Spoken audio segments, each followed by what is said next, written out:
This is Southern Cross News with Joe Palmer. Good evening everyone and welcome to Southern Cross News. 10 people have been charged and allegedly nearly $200,000 worth of drugs seized after a major police blitz across Launceston.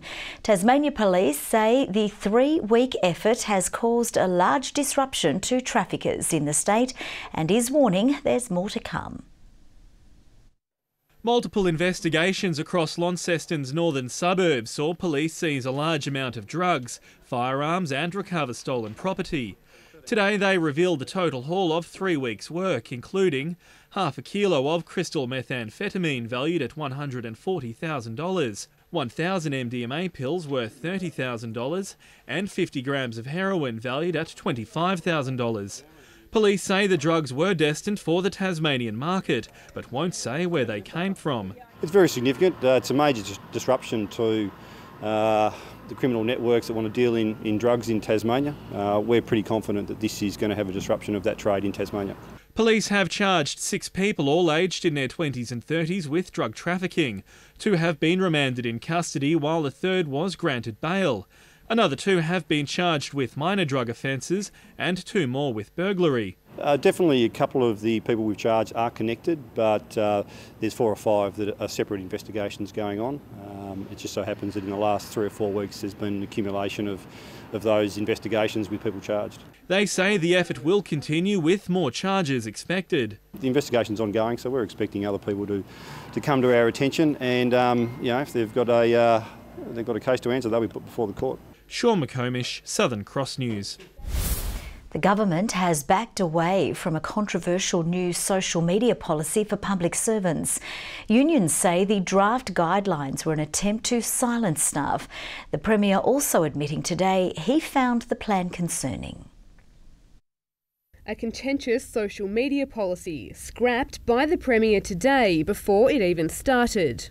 I am concerned about the contents of the draft, unintended consequences, and certainly don't believe that it meets community expectations and standards. The strict draft policy warned public servants they could be fired if they associated with individuals or groups on social media that could damage their employer's reputation. It said the public considered staff the voice of the agency 24/7. Even liking posts opposing the government was not allowed.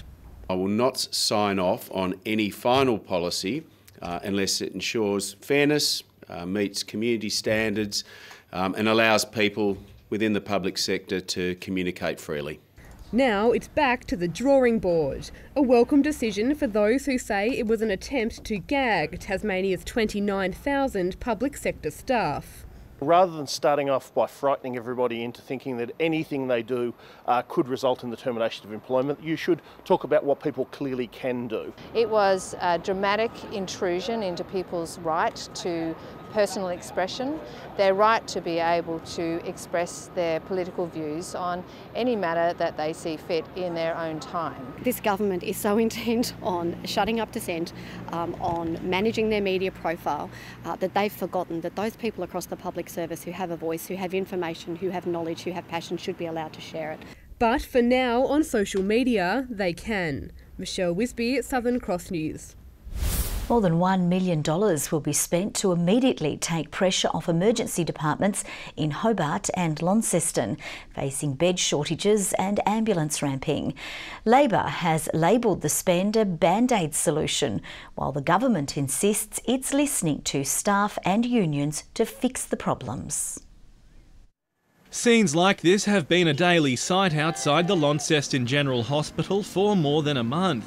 Staff are calling on the state government to take pressure off the under siege emergency department. And today the Health Minister pledged he won't sit down until the issue is fixed. And this announcement is for $1.5 million to immediately support what we call patient flow. Those measures will be over the next 6 months at the Royal Hobart and Launceston General Hospitals and will include patient flow support teams, streamlined admissions and better on-call resources. It's disappointing that we see increasing industrial action when the government is in fact responding and increasing resources to our hospitals. Labor argues the money won't patch up the wounds. But quite frankly, $1.5 million across 2 hospitals to deal with the crisis that they're dealing with is simply not going to go far enough. However, it got an unusually welcome response from the Nurses Union, although it still wants to see a dozen beds reopened. We hope that this is a starting point to commence meaningful discussions about long-term permanent strategies to address bed block issues in our state's EDs. But for now, the protests will go on. Sean McComish, Southern Cross News. A group of angry lobbyists is launching its own public inquiry into this year's state election campaign. The advocates come from a range of backgrounds, fighting against poker machines, the Mount Wellington cable car and firearms. But now they have joined forces. They say the government's election campaign was secretive and that important questions over donations and policy remain unanswered. What we're going to bring to it is a level of professionalism and a great level of determination to get to the bottom of what happened before the last election. What we should do, and what we are doing, is get on with the job of delivering for Tasmanians. Complaining about the result isn't helping anyone. The group says its public hearings will begin in spring. A final report and recommendations will follow. Fire has gutted a shop in the Midlands community of Colebrook. The building suffered significant damage when the fire broke out in the roof space around 6:30 last night. Fire investigators say it was triggered by an electrical fault with a refrigerator, similar to an unrelated blaze at Pilgrim Coffee in Hobart on Monday night. Our stats show in the past 10 years we average around 3 fires a year in fridges, so it's not overly common. But the best thing people can do is ensure they have a working smoke alarm in their house to give them early warning. The fire service says it's a loss for the community and local firefighters who use the store for supplies in bushfire season. A landmark Tasmanian project is moving to the next stage, with construction progressing on the Parliament Square development. The brutalist 10 Murray Street building that some tried to protect has now been razed to the ground in a careful and complex demolition. This is what's being labelled the biggest demolition in Tasmanian history. The brutalist building that was 10 Murray Street, said to be past its use-by date, on prime land and in the way of progress. Definitely the biggest demolition that's happened in Tasmania, and I probably think it will be the biggest demolition ever happened in Tasmania. The demolition pulled apart the 17-floor building, going down level by level. Debris from each one weighing around 2,000 tonnes.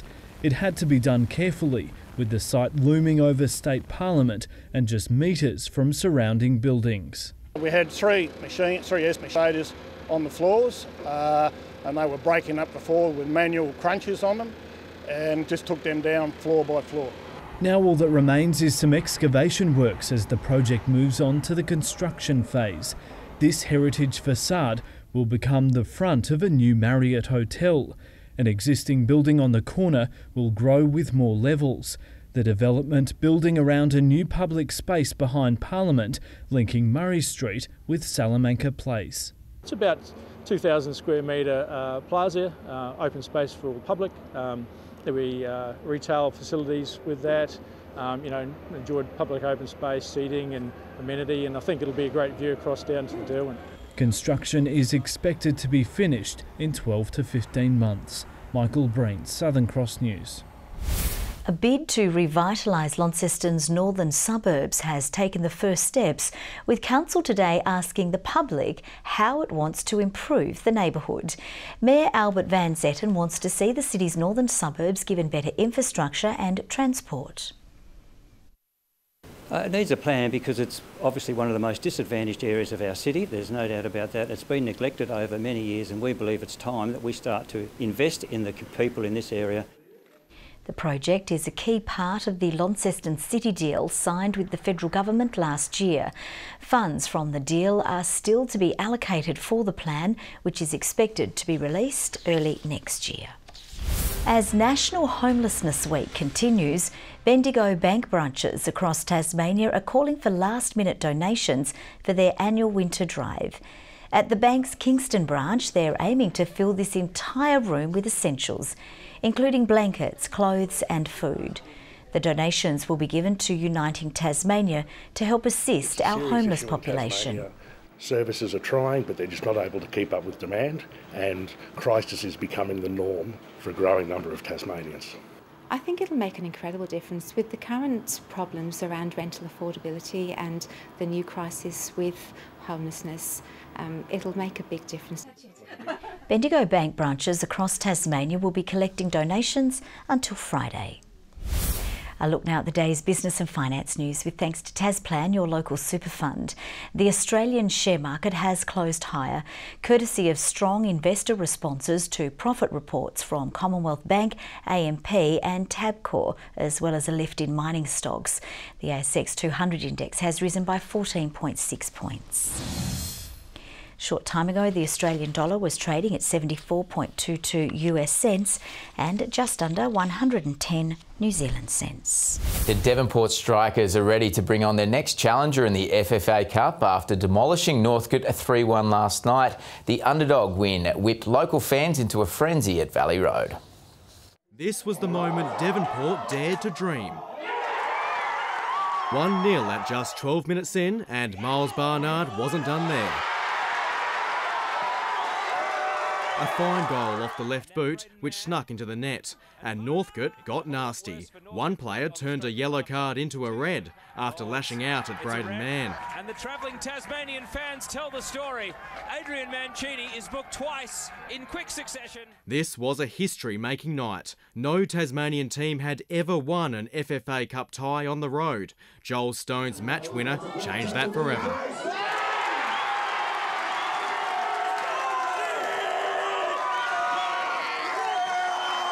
The Strikers holding on for a famous 3-1 victory. How much hope did you give the side tonight? 100%. Elated, yeah. Awesome, elated. They played their hearts out, played for the badge. So, yeah, it was magnificent. Club legend Snow played in 4 of the club's state league titles. He says last night's win proves the value of homegrown talent. This is massive for the club. Like the support that this side has received from, not just the local people, but, right across the coast and even the rest of Tasmania. Support which spurred the team on as they touched down back home this afternoon. When we were playing there, you could see in their mentality, a lot of their players, they turn up for the paycheck every week. They didn't know each other like we knew each other. And it was really, you could see it was a team of 11 players against individuals. And that team mentality really helped us. Man of the moment Miles Barnard says knocking off Northcote is the greatest highlight of his career so far. It's absolutely unbelievable. It's just, pinch me. Yeah, the support over there was unbelievable. We had, I reckon 150 plus Devonport Strikers fans there, and they were out singing the Northcote fans, which is unbelievable. Devonport will again travel to Victoria for the round of 16 clash against Avondale FC in the coming weeks. A chance for the club to go one better than it did in 2016. Tom Johnson, Southern Cross News. To basketball, and it's been the talk of the Tasmanian sporting landscape in recent times, but despite the hype, mystery still surrounds the state's bid for an NBL licence. And with hopes for a Tasmanian AFL or A-League club out the window, the race is on to ensure this doesn't become the latest failed bid. I spoke with its main backer Justin Hickey today following his meeting with NBL owner Larry Kesselman. They already have a membership base, they've even got their own mascot, but the fact remains the NBL is still very much undecided about the Southern Huskies.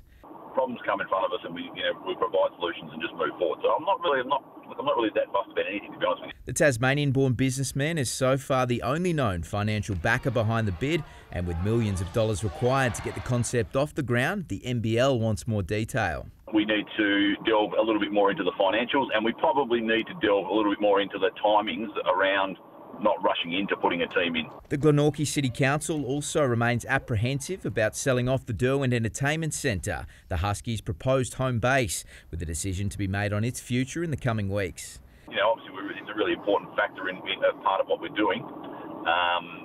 That's all I can tell you, to be honest with you. The NBL has requested another meeting in 4 weeks' time, and despite the many uncertainties surrounding the bid, those behind it are urging the growing number of Huskies hopefuls to keep the faith.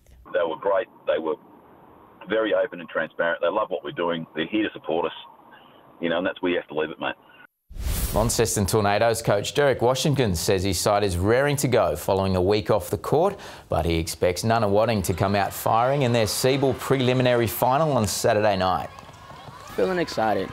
Ladies are feeling excited. I'm confident going into this game. We've been working hard these past couple of weeks, and we're itching to get on the floor. The blockbuster clash sold out within days of tickets going on sale, with around 1,100 fans expected to pack Elphin Stadium.